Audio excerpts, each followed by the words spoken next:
These are just starting. Okay, thank you.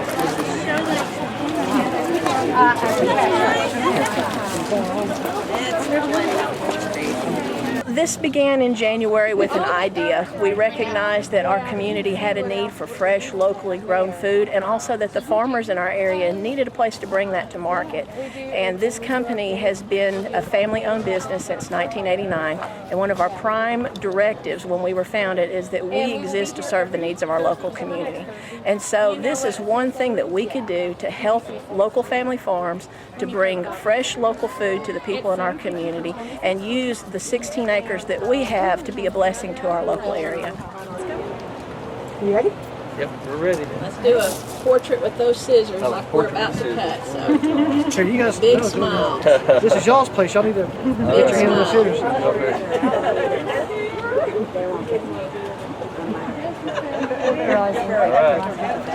You ready?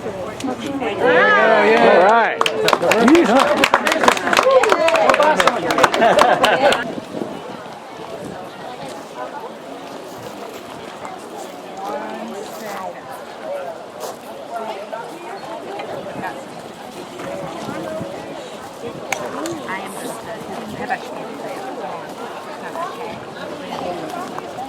You'd like to see some eggs?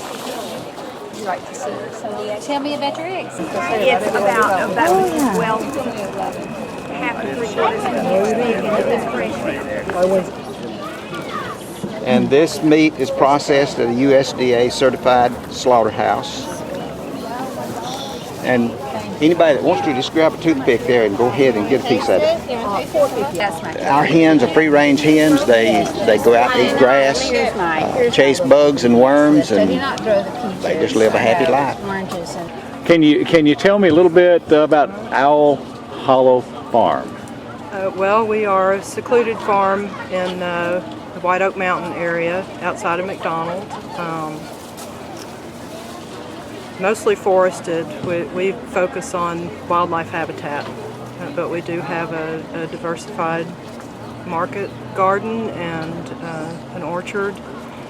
I had seen a lot of promotion for the market, so I was expecting a crowd, but yeah, we had a great crowd today. Well, Gary and I have both been raised on farms. He is a chicken farmer down here in Wildwood, Georgia, and I was raised on my grandfather's farm in Ohio. And it was a dairy and a truck farm, and they would use all the pesticides and stuff back then.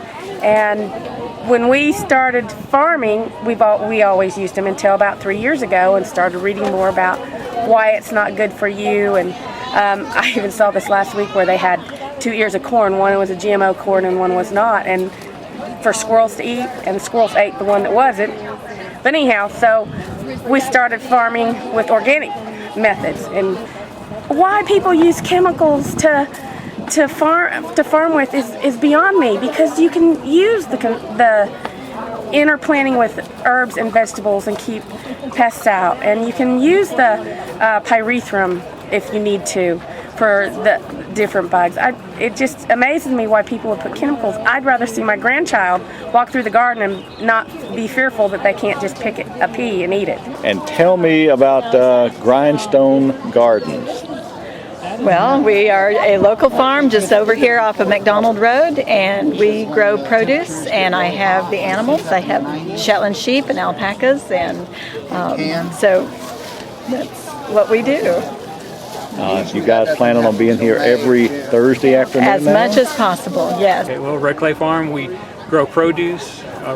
We probably have 50-some different varieties that we're trying to get in production now. We also have a fiber farm. So we have alpacas, llamas, Jacob sheep, and Angora goats. So we do have the fiber, and my wife has started growing lavender, and so she's doing some of the lavender oils. So that's kind of a real quick synopsis of everything that we have there, and new for this year is we've started a small CSA. So that's been going good. That the first year you've done the CSA this year? It's the first year, yes. And so basically what we brought here was what was left over after that. Because I've raised pigs before, and I know that pigs are stubborn and chickens are far more cooperative. So we're doing the pasteurized chickens. We just we move them every morning. Just moved them this morning before we came here. Yeah. They're happy as can be. Last year we did I don't think they'll be disappointed at all. Yeah, I recognize Walter, you. and you were Yeah. sitting on the back. Yes, Charles. Oh, you know Walter, our buddy Walter? Yeah. He raises- Yeah. You that I talked to about wanting to get together a farmer's market in Ooltewah at one point? Probably it was Angel.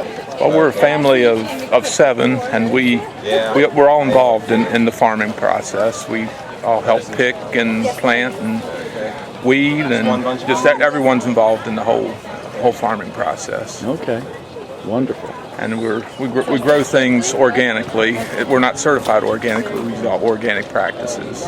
Okay. So you guys plan on being down here every week? Or? Every week for we'll have a lot of stuff like tomatoes, squash, cucumbers, okra, green beans, onions, garlic, just a lot of. We don't do sweet corn, but we do most everything else. That's going to be my next question. Yeah. Well, thanks for making the trip. Potato, which we grow ourselves, and then there's an unscented and an oatmeal milk and honey soap, and we use local honey in our soap. And we have bees, which we're working to raise our own honey for that too. You can take one of our cards. Okay, well, good talking to you. Thank you. You'll get off from I-75 at the Ooltewah exit and turn right. Go down 3 lights to the Ooltewah Ringgold Road, which is also Main Street, and turn right, and we're just 2 blocks on the right.